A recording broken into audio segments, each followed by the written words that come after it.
Shalom, family. This is Grammy Yah. Yes, you did read the title correctly. We will be canning salmon today. Yes, I have my salmon here, you guys. But one of the reasons why I'm canning salmon, because I caught them on sale and I really don't have a lot of space in my freezer. And so I also had a couple of in my freezer already. So what I've been doing is I've been taking foods out of my freezer and I've been canning them. For the simple fact is, when stuff hit the fan, you guys, and you have all this delicious meats and vegetables and all that good stuff in your freezer, generators are so noisy. So if nobody got food and you got a generator going and it's loud, it's going to draw attention. And also with the salmon, it's going to put out that aroma. So to keep from attracting people that you don't want to come when stuff hit the fan, put it in the can. Can it, you guys, can it. And also, as far as the solar generators, what if there's no sun? How are you going to cook your food? Put it in the can. Even though this is a jar, but we say can it, okay? So today I'm going to be using the pint-sized jars. Do not go over the pint-sized jars you got, because it's not recommended. And also we are going to have to pressure can our salmon. Yes, but not only can you just pressure can salmon, you can pressure can, I'm tongue-tied today. You can pressure can like fatty fishes like whiting and trout. And if you decide to can tuna has like special instructions. So go to the National Food Preservation, something like that. I'll put it down in the description box, you guys, because there are special instructions on canning tuna.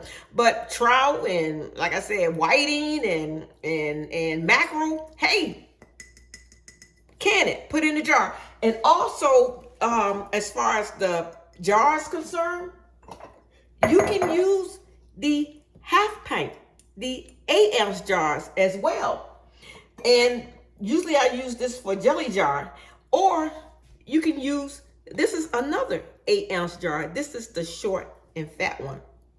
Kind of like remind me of myself. Okay, but anyway, you can use and both of them are 8 ounces, you guys, but this one is more of the low profile one. So yeah, so if I have some left over, I am going to do like a couple of little individual ones, and I'm going to just do a little recipe with some Old Bay and liquid smoke and some lemon pepper, only in these jars.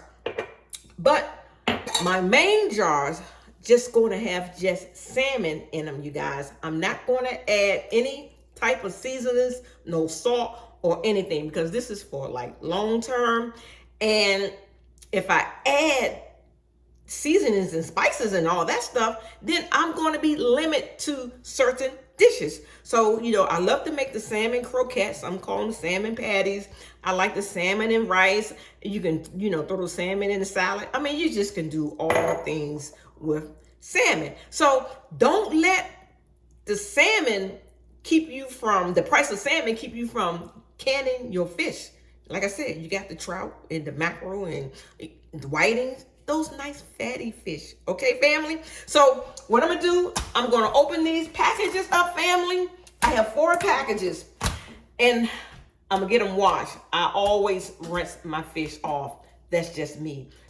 I was just thinking, when I said stuff hit the fan, I mean stuff hit the fan, like the electricity goes off, the power grid may go down, we're not able to cook or get any heat. So that's what I mean by stuff hit the fan. That's why I was talking about solar power generators and gas generators. That's all I'm talking about when stuff hit the fan, when famine, food shortage, And when you can't go to the store anymore because all the food is gone and people coming to your door and everything. I'm talking about, that's what I mean by stuff hit the fan.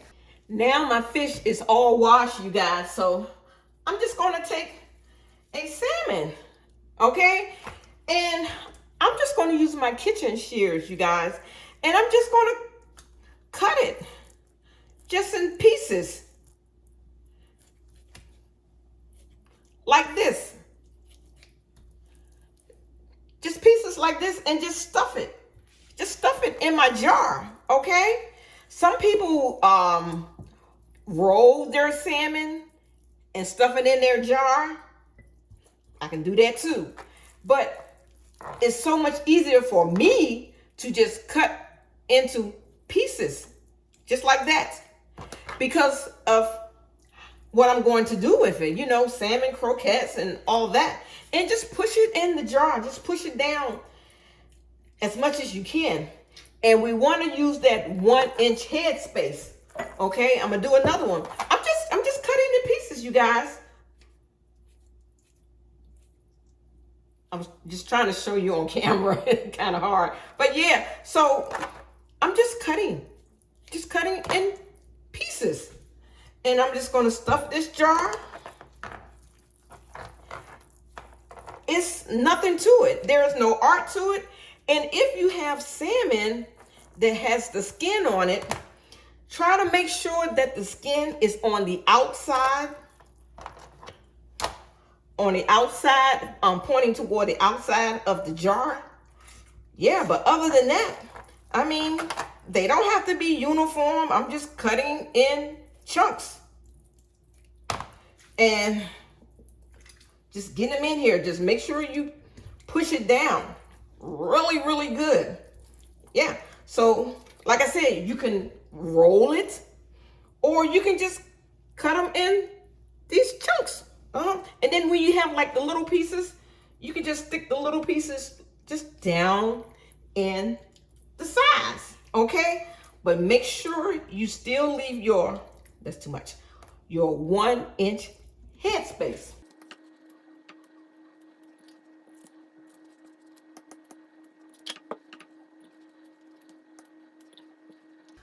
All right, family, I have all my pint-sized jars filled. I wanted to bring you back because I am going to stuff some salmon in these 8-ounce jars. And with these 8-ounce jars, I am going to give it a smoky taste salmon. I'm just curious how the recipe is going to turn out. But as far as my main jars, I'm not putting any salt in there. I'm not putting anything in there. And this is called raw pack because my salmon is raw, you guys. My salmon is all room temperature.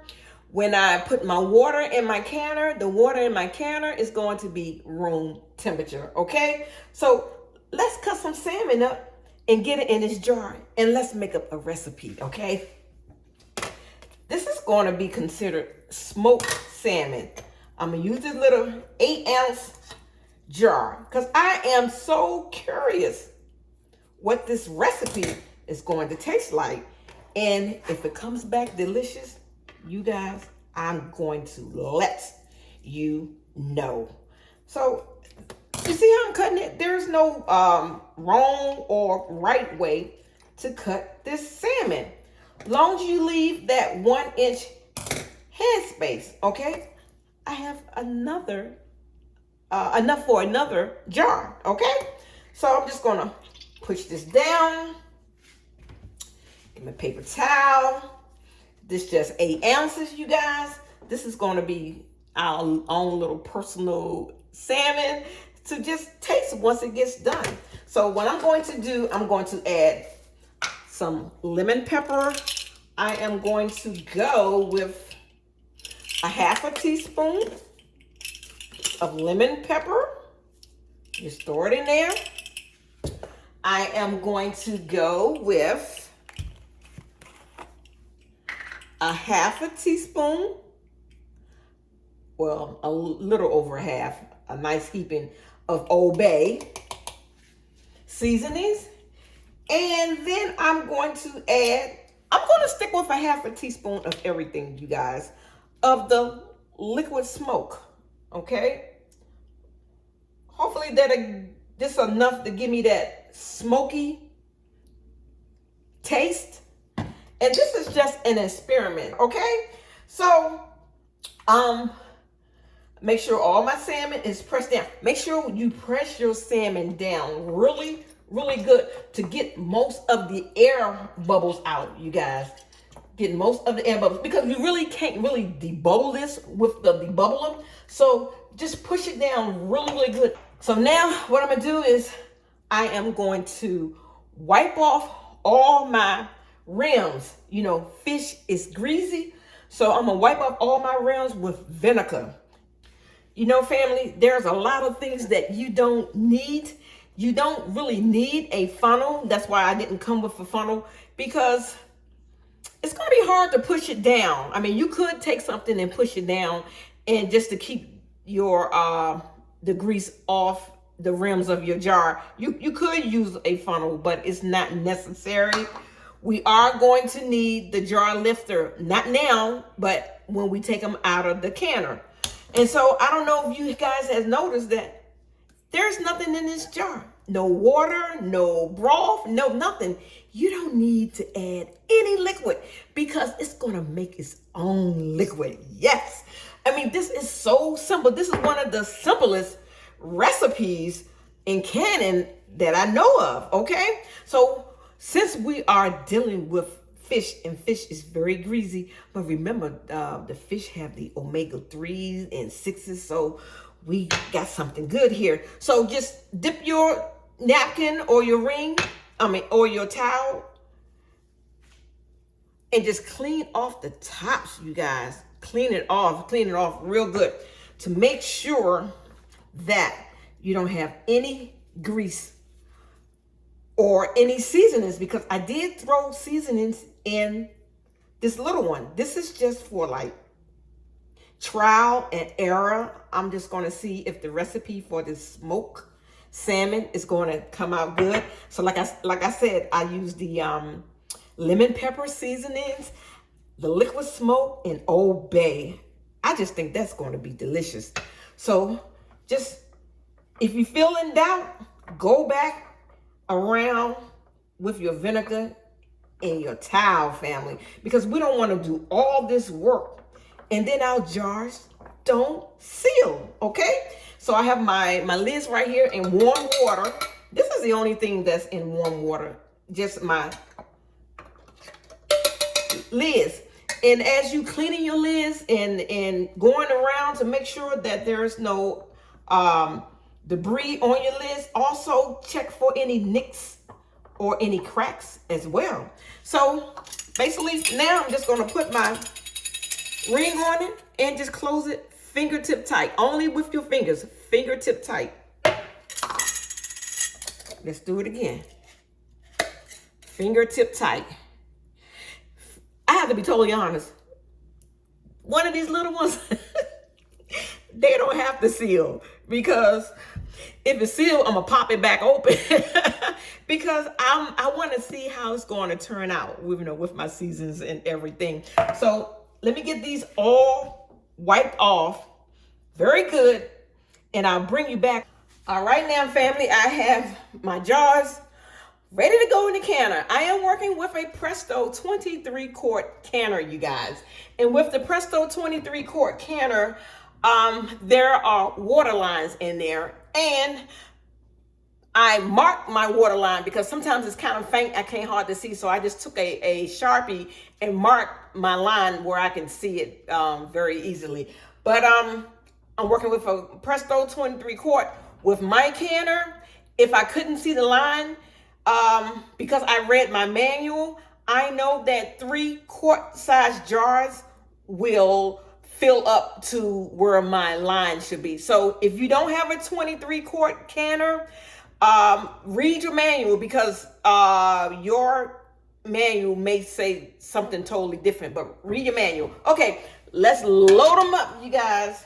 And this is the way they look. And they're not going to be really pretty coming out. for the simple fact that I didn't put any seasonings in the larger ones. So they're not going to be beautiful, but it's okay. It is quite all right. So I'm able to get 8 pint-sized jars in my canner, okay? And because I have these 2 8-ounce jars left, with this canner, you can just buy a divider and just put this right on top of the jars, and I can continue on stacking, okay? So let me get my lid. All right, with the Presto 23 quart canner, you guys, we have this vent pipe right here. And if you continuously using it, each time you have to make sure that you can see straight through this vent pipe, okay? If you can see straight through the vent pipe, we're good, okay? And just make sure after about 4 or 5 canning sessions, make sure that your rubber gasket is still lubricated so you won't have a hard time closing your canner. And just check this button right here. Make sure it goes up and down easily, and just make sure that it's tight. And that's it. And this canner has its own little locking mechanism, so you don't have to worry about it exploding on you. It's no way, okay? So I'm gonna put this top on it, turn it. That was so easily. Now I'm gonna turn my fire up on high. Make sure your canner is in the middle of your eye, okay? And so, wait a minute. See, I told you guys, I almost always forget the vinegar. The leftover vinegar, maybe about 2 tablespoons. You pour that leftover vinegar in your canner for the simple fact it will make your jars not come out so cloudy, okay? Because I forgot, and you will see the line where the water was around, and then it's kind of hard to get it off. So the vinegar will make a less step that you have to do later. So, okay, so I got my canner all closed up. Now, I need for this to come up to pressure. Once this vent pipe right here starts shooting steam, family, this is going to start shooting steam. And when it does, when it starts shooting steam for 10 minutes steady, I'm going to bring you back. All right, family, this steam has been shooting for 10 minutes. Put my weight regulator on it. My button has popped out. Now, my canner has to come up to pressure. I am at an altitude of maybe 200. So my elevation, for my elevation, I need 10 pounds of pressure. And you can Google it. You can find out in your canning book what pounds of pressure that you need in your area. So with my Presto 23 quart canner, this canner usually comes up to pressure in between 8 and 9 minutes. Once it comes up to pressure and it gets to the 10 pounds of pressure, I will bring you back. All right, family, I am at 10 pounds of pressure. Now I am going to dial my heat back just a little, and I'm going to set my timer for 100 minutes, not 90, 100 minutes, you guys, because we're dealing with fish, and with fish, we need 100 minutes, an hour and 40 minutes. And I'll bring you back once my canner process for 100 minutes, and when it comes down to pressure, and when this pipe right here falls down, I'll be able to open up my canner. So some of you probably have the luxury of having your own pond and lake. You can go ahead and get your fish out of there, and then some people just have people just to bless them with fish. So it really doesn't matter how you get your fish, as long as you go ahead and can it. But I just want to let you know that, like, when you're pulling fish out of a pond, or somebody bless you with a fish with the head on and everything, you know, you gut it and take the head off. I like the fillet, because you don't have to worry about that. But if you do, you know, just take out as many bones as you can. And once you get them all skinned, some you may want to leave skin on. Once you get it all prepped and get it in your jar, you can add maybe like probably like a teaspoon of vinegar, because if there's any small bones, the vinegar will dissolve it. All right, family, my canner has come down from pressure. My little button has dropped, and I just let it sit here for about 10 minutes. Just because the button dropped, you don't have to rush to your canner and start just getting your jars out. Just let it rest, okay? So now I'm gonna take off my weight regulator, and now I am going to open up my canner. And always, always open your canner away from you guys, because if you open that canner, there's a lot of steam built up in there, and we don't want you to burn yourself. So you might be unrecognizable. But anyway, we're gonna open this canner. What I usually do when I open my canner, I usually open up, let that steam come out, and just let it go back down.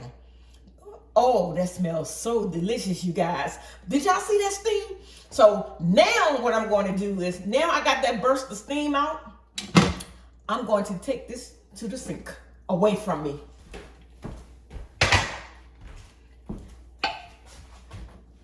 Did y'all hear that? It's already sealing inside the canner. So here we go. We're going to start with the little babies. This is the little 8-ounce jars.